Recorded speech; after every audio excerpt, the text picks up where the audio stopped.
Rome did not begin as an empire. For centuries, it insisted it was the opposite, a republic, an experiment in shared power, guarded by tradition, law, and a deep fear of kings. Romans told themselves that no single man should ever rule alone, because they remembered what tyranny looked like, and they believed they had banished it forever. Yet by the 1st century before Christ, Rome's republican machinery was grinding, overheating, and cracking. Conquests had poured unimaginable wealth into the city, but they had also poured in corruption. Generals returned with armies more loyal to their commanders than to the Senate. Politics became a contest of spectacle and intimidation. The streets filled with rival gangs, the courts filled with personal vendettas, and every election felt less like civic duty and more like a fight to the edge of violence.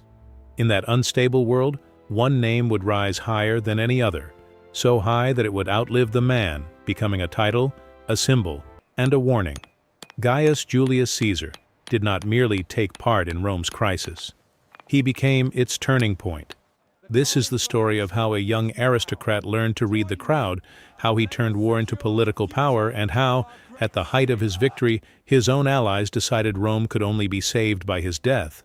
Caesar was born into the Julian clan, an old family that claimed ancient lineage and even divine ancestry. But lineage alone did not guarantee safety or greatness in late Republican Rome. The city was a storm of ambition, and noble names could be drowned as easily as they could be carried. Though the Julii were patrician, they were not the richest. Caesar grew up close to the Subura, a crowded district known for noise, crime, and the daily hustle of the city's lower classes.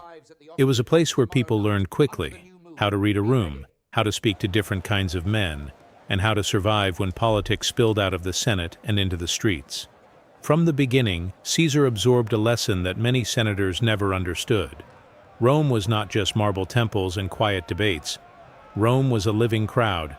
If you could move the crowd, you could move the state. Family connections pushed him toward danger as well as opportunity. Caesar's relatives were tied to Gaius Marius, the celebrated general who had challenged the conservative elite and reshaped Rome's army. In Rome, a family tie could be a ladder or a noose. When Caesar was still young, the Republic descended into civil violence. Rival factions armed themselves, political enemies were hunted, the old rules, meant to restrain ambition, began to fail. And when a ruthless victor finally emerged, Caesar's life was placed directly in his path. Lucius Cornelius Sulla marched on Rome with his army and seized control, declaring himself dictator. To many Romans, this was unthinkable. A general taking the city by force. But Sulla did it anyway, and then proved he intended not just to rule, but to remake Rome through fear. His enemies were listed, condemned, and stripped of protection. Properties were seized, careers ended overnight, families were ruined. These were years when a name could kill you. Caesar, young and already visible, was ordered to divorce his wife because of her political connections. It was a command designed to test loyalty and to break resistance. Many men complied. Caesar refused. In a city where refusal could mean death, that choice revealed something essential about him: pride, stubbornness, and a willingness to gamble everything on his own judgment. He was forced to flee and live in hiding, moving from place to place while friends pleaded for his life. Eventually, through influence and negotiation, Caesar was spared. But survival came with a cost. He had seen the Republic's mask slip. He had learned that law could be rewritten by force, and that a dictator could make terror look like policy. Sulla is said to have warned that there were many Mariuses in Caesar. Whether Sulla truly said it or not, the sentiment fits the moment. Rome's old guardians sensed that a new kind of political animal was being born, one who understood that the Republic could be bent. Unknown to Sulla, and perhaps unknown even to Caesar himself, those lessons would one day return, amplified, when Caesar stood in the same position Sulla once held, only with far greater success.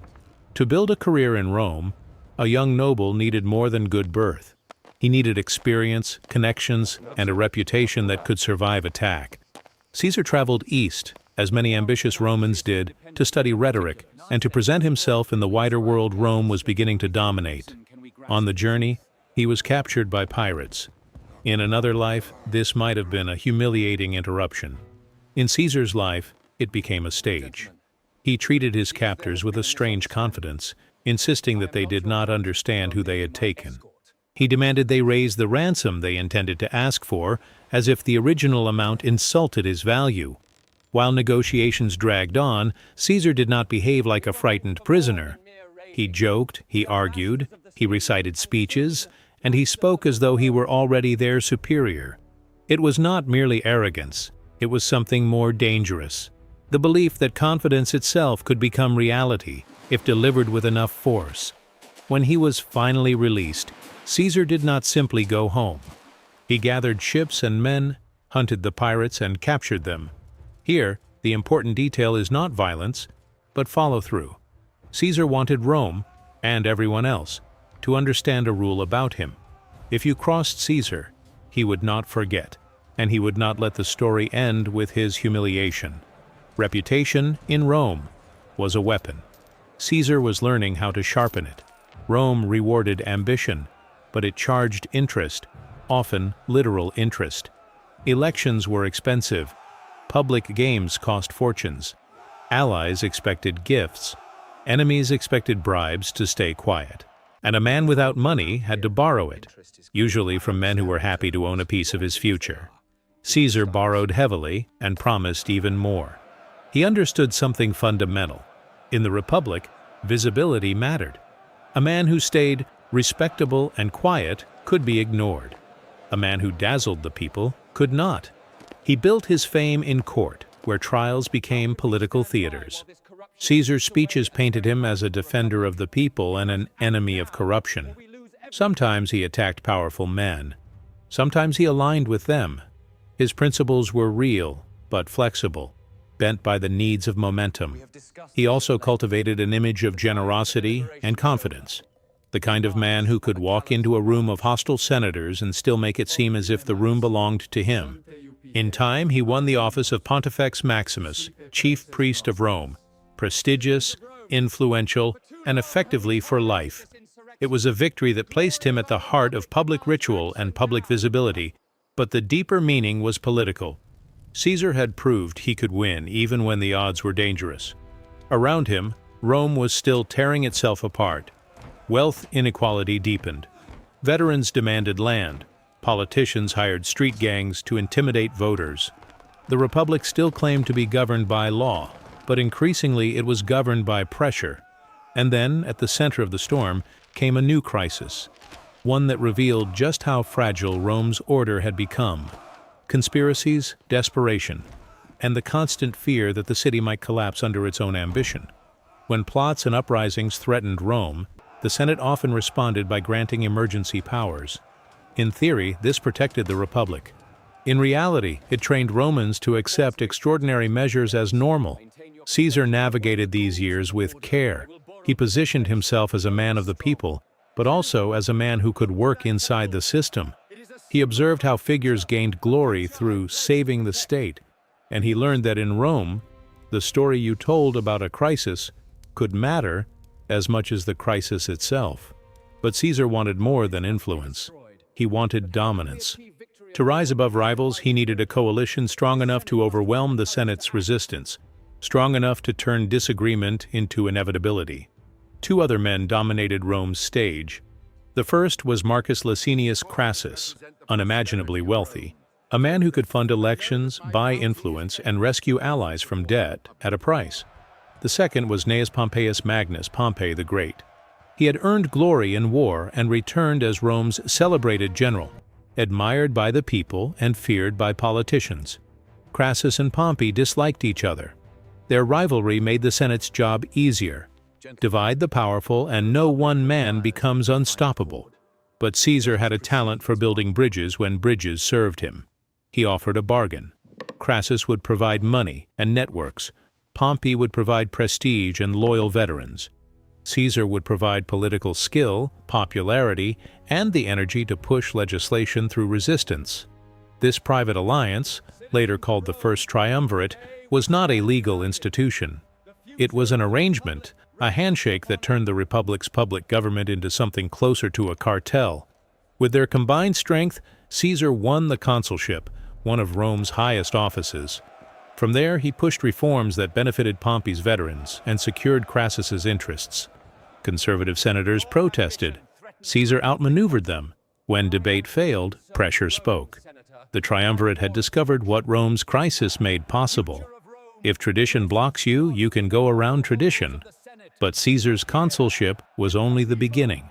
The truly decisive step came next, when he secured a provincial command, an opportunity that in Rome's world meant something simple: an army. Caesar's command in Gaul placed him on the frontier of Rome's expanding world. Officially, he was to govern and protect Roman interests. In reality, he was about to wage a long war that would transform him. Gaul was not one enemy, but many, a patchwork of tribes, alliances, rivalries, and shifting loyalties. Caesar moved through this landscape with speed and calculation. He fought campaigns that were harsh by necessity and ruthless by choice. He negotiated when negotiation served him, and he struck when surprise could break resistance. Year after year, he won. He took territory, seized wealth, and gained something even more valuable: the devotion of his soldiers. He marched with them, shared hardships, rewarded courage, and made them believe their fortunes were tied to his. He also wrote, Caesar sent back reports that framed his campaigns as defensive and justified. His words traveled ahead of him, shaping how Romans imagined the war, shaping how Romans imagined Caesar. Even in the field, he was campaigning for power. At the edge of Caesar's successes stood another reality. Every victory made him more dangerous to the Senate and more difficult for the Republic to absorb. Meanwhile, back in Rome, the political balance held only as long as the triumvirate held. But alliances in Rome were fragile, and history was about to pull one of the supporting pillars away. Crassus sought military glory of his own, marching east against a powerful enemy. The campaign ended in disaster. With Crassus gone, the triumvirate fractured, and as Caesar's victories multiplied, Pompey began to see Caesar not as a partner, but as a rival. Rome now had two giants, and only one republic. The Senate watched Caesar's rise with dread. A successful general with loyal legions was a nightmare to men who believed the republic depended on limiting individual power. They remembered Sulla. They remembered civil bloodshed. And they feared that Caesar's return would bring another storm, only worse. Pompey, once allied with Caesar, drifted toward the Senate's conservative faction. It was not pure ideology. It was survival. If Caesar returned with his army and his popularity, Pompey's own status could be eclipsed. The conflict hardened into a single question: what happens when Caesar's command ends? Tradition expected generals to lay down their armies and return as civilians, submitting to legal accountability. But Caesar had made enemies. If he returned without protection, those enemies could prosecute him, destroy his career, and ruin him financially. Caesar sought compromise. His opponents demanded surrender. The Senate issued ultimatums. Tension rose like a tightening rope, and then came the moment that turned political struggle into open civil war. Caesar stood at the edge of Italy with his army and faced a line that was both physical and symbolic. A small river marked the boundary that commanders were forbidden to cross with troops. To cross it was to declare war on the state. Caesar paused, not because he lacked courage, but because he understood the weight of the act. Once he crossed, there would be no easy return. The Republic would not absorb this as a political argument. It would answer with force. He chose to cross. It is a decision that has echoed for 2,000 years. The moment when a man accepts that the rules cannot contain his ambition and decides that the only way forward is through rebellion. Rome panicked. Senators fled. Pompey, caught unprepared, withdrew to gather forces. Caesar advanced rapidly, taking city after city with little resistance. Many Romans did not want another civil war. Some believed Caesar might restore order. Others feared him. Most simply tried to survive. But Pompey was not an easy opponent. He had resources, allies, and legitimacy. The war spread across the Mediterranean world, pulling provinces, kings, and armies into Rome's internal crisis. The Republic was now a battlefield. The decisive confrontation came in Greece. Pompey assembled a larger force, confident that numbers and the Senate's backing would carry the day. Caesar's army was smaller, but hardened by years of campaigning and fiercely loyal. When the battle was joined, Caesar's discipline and tactics overcame the advantage of numbers. Pompey's line broke. His army fled. The man once called the Great was defeated. Pompey escaped, seeking refuge in Egypt, an ancient kingdom with its own internal struggle for power. But in a world where alliances shifted quickly, refuge could become betrayal. Pompey was killed soon after arriving, a grim message to Caesar. Egypt would choose the winner. Caesar arrived in Egypt not just as a Roman general, but as the master of Rome's fate. There he was drawn into a royal conflict involving Cleopatra, a young ruler determined to hold her throne. Their alliance became famous, tangled in politics, symbolism, and scandal. To some Romans, it looked like Caesar was being seduced by Eastern luxury. To Caesar, Egypt was a strategic prize, and Cleopatra a powerful partner. Yet even while dealing with Egypt's turmoil, Caesar's larger mission remained: to end the civil war and return to Rome as the unquestioned victor. He moved across the Mediterranean, defeating remaining opponents, crushing resistance, and making the Republic's old factions crumble one by one. When he finally returned, Rome was exhausted. The city had not been conquered by a foreign enemy. It had been conquered by itself. Caesar came home to a republic that could no longer pretend it was functioning normally. The Senate still met. Elections still happened. But everyone understood where real power sat, with the man who commanded armies and had won the civil war. Caesar accepted extraordinary honors. He was appointed dictator for extended terms, and eventually dictator for life. He placed supporters in key positions. He pursued reforms, some practical, some symbolic.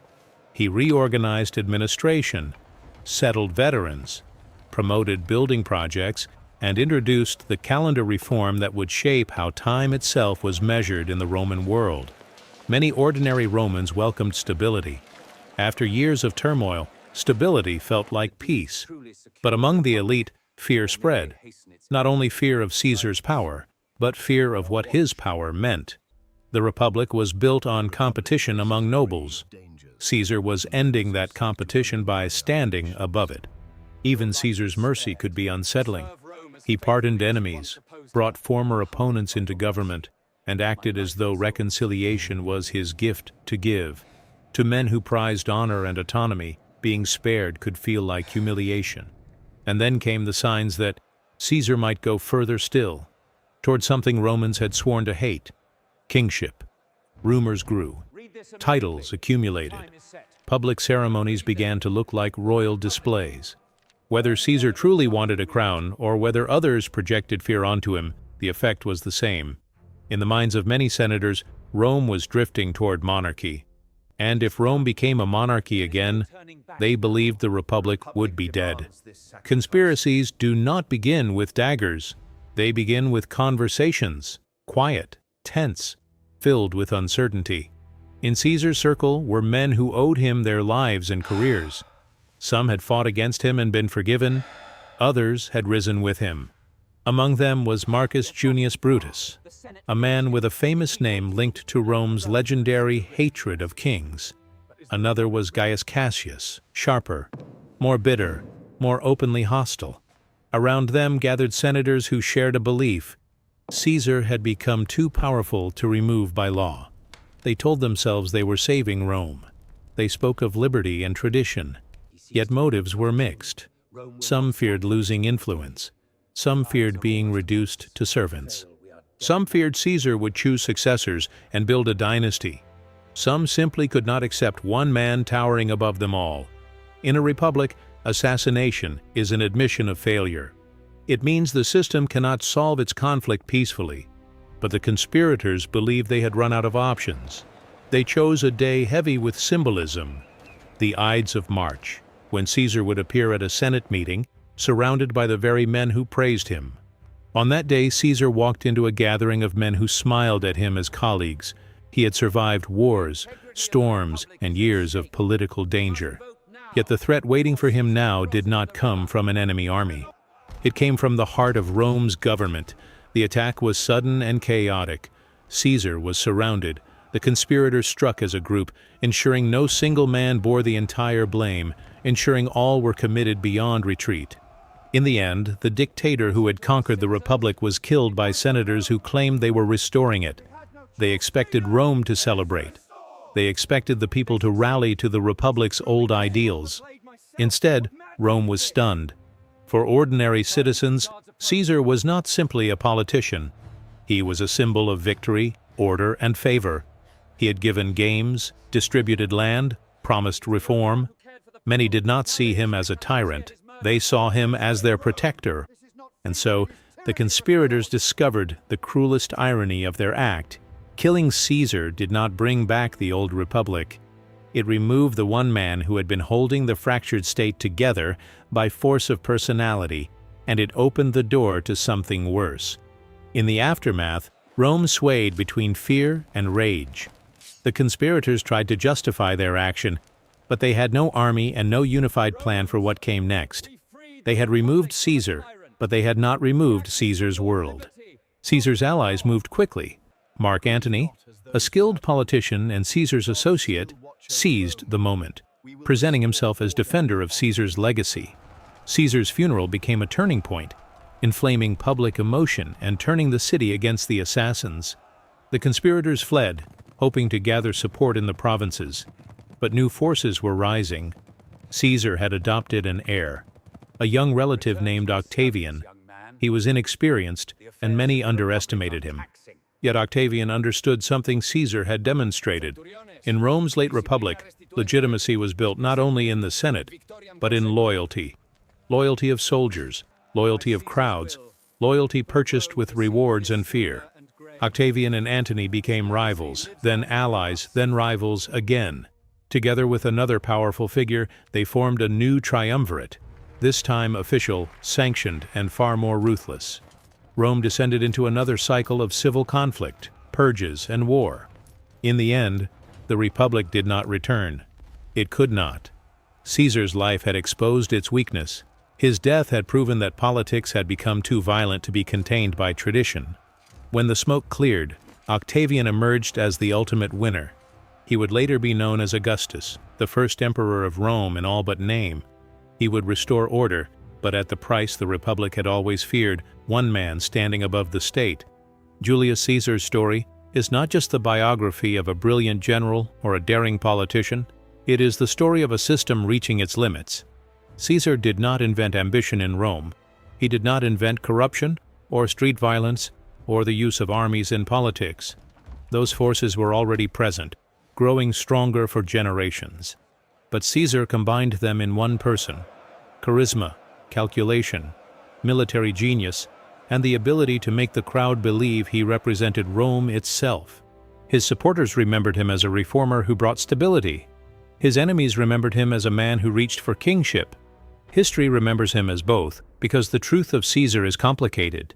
He could be merciful and ruthless, idealistic and cynical, visionary and dangerously self-confident. And perhaps that is why his name lasted.